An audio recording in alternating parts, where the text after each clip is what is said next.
Now everybody knows who Sophie Cunningham is. Everybody wants a piece of Sophie Cunningham. Her jersey is the number one selling jersey in the WNBA. Sold out. Now,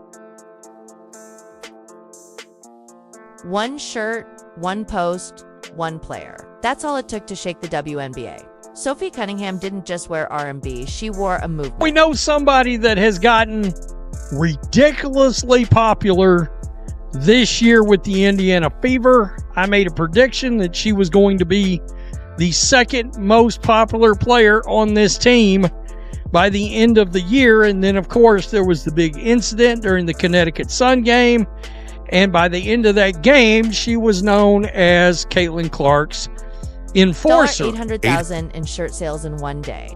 The WNBA couldn't handle it. Now they're scrambling. The league fined her, the fans turned her into a legend, and now pro wrestling wants her. This isn't just basketball anymore. This is war. It all started with a foul no one called. Sophie Cunningham took a hit to the head, no whistle, then a neck grab, still nothing. Fans were furious. But Sophie, she was done staying quiet. She posted a TikTok roasting. The refs called them slow, useless, blind. 1.3 million views in minutes. The comments, pure chaos. So as you can see after the game, Caitlin Clark and Sophie are both running up to the referee here. They are both so upset, and the referee is just walking away from them. He won't even look at them in the face. He keeps turning. Like, Sophie even went up at one point and is like tapping on his arm. He would not even look at them. You guys, I have watched so much basketball in my lifetime, so much NBA, so much professional basketball. It's comical at times when you see the players after the games talking to the refs, because a lot of them end up knowing each other at a certain point because they've reffed their game so many times. The fact that this referee wouldn't even acknowledge the players. Said what players couldn't risk saying out loud. The WNBA hit Sophie with a $5,000 fine. Their move? Silence her. Her move? Make it a flex. She laughed at the fine, literally laughed. Then dropped a bomb. Game night. Sophie showed up in that Arby's shirt. Hot Girls Eat Arby's. Boom. The internet lost its mind. It wasn't just funny, it was calculated. Fans were hooked. Even Arby's called her an unapologetic queen. Daddy, maybe you should drive your car. Pick up whenever you call. In the parking lot in Tucson. Like, are you with me? In the front Comments flooded in. This is iconic. Sophie just ended the WNBA with a t-shirt. Within hours, it sold out nationwide. By the next day, 800,000 units gone, millions made. Not a cent to the WNBA. They tried to bury her. She turned it into the biggest marketing move in women's sports history. The WNBA didn't just lose control, they lost their hottest headline. Sophie's TikTok, 300K to 1.7 million in days. because her jersey surpassed the all-time woman, Caitlin Clark. The most popular woman ever in the WNBA, Caitlin Clark, got her jersey surpassed by Sophie Cunningham. Why? Because Sophie Cunningham stood up for Caitlin Clark. She did all of these Instagrams. She did all of this stuff. And next thing you know, it all didn't matter. It didn't matter. I mean, I'm looking at her Instagram now. Brands started lining up. Jersey sales shot through the roof. Then it got even wilder. Jeannie Buss, Lakers owner, offered Sophie a spot in WOW, Women of Wrestling, called her the enforcer the WNBA needed.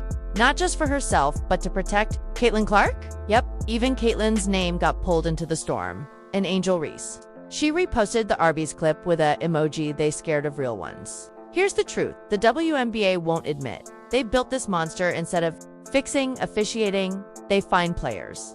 Instead of hearing their stars, they punish them.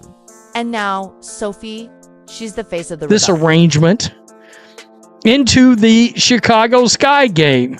Of course, the Indiana Fever, I would like to say, beat the brakes off the Sky, but really it felt like they underachieved a good bit yesterday with so many Sky members being out of the lineup. But nonetheless, she came walking in to the arena yesterday wearing that. There she is right there. Let's just bring this up over at Tater Report. There she is right there. Hot Girls Eat Arby's. I can only imagine, and I have no idea.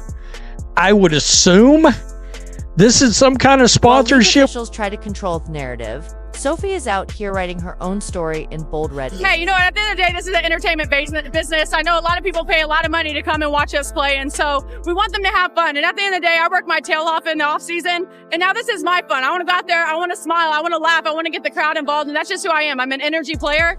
And at the end of the day, I'm going to do whatever the team needs. But when you get this filled and popping, it's really hard to play here. Play every game. That helps your brand. You come to play with the Fever because you're playing with Clark every game. Friends with one of the most powerful, popular athletes in America. But then there's always that moment. And for Sophie Cunningham, that moment occurred the other day with a takedown, a grab. Perceptions rule. And now people are interested. It's good. It's great. With Arby's sauce on top, fans are now asking the real questions. Is the WNBA even safe for its stars anymore? Is the league destroying itself? They call me, and so it's just trying to make everyone match and make sure we're all just having good vibes, right? You know, the seasons has a bunch of highs and lows, and so just trying to keep a level head on everyone. But I also think that we get to play basketball for a living, and that's super fun. So sometimes you just need a good perspective of like, hey, we're in the grind right now, and it feels hard, but at the end of the day, we get to dribble a ball for a living, so we gotta be Sophie grateful. proved that authenticity beats control, that speaking up beats staying silent, and that a fine means nothing when the people have your back. But here's what no one saw coming. The WNBA is thinking of banning branded clothing altogether. Yep, their answer isn't better refs, isn't stronger leadership, just more control. Meanwhile, Sophie just posted a story holding an Arby's burger, rocking a gold chain that says 5K Fine Club. And rumor is, Arby's wants her to lead their national campaign, $2 million on the table. This isn't just about Sophie anymore. It's about every athlete told to shut up and play. If you think Sophie Cunningham just changed the game forever, drop A in the comments. Is the WNBA falling apart or just scared of its own stars? Like, subscribe, and hit that bell because we're not done yet. Next episode, the inside story of how Caitlin Clark almost left the league over politics.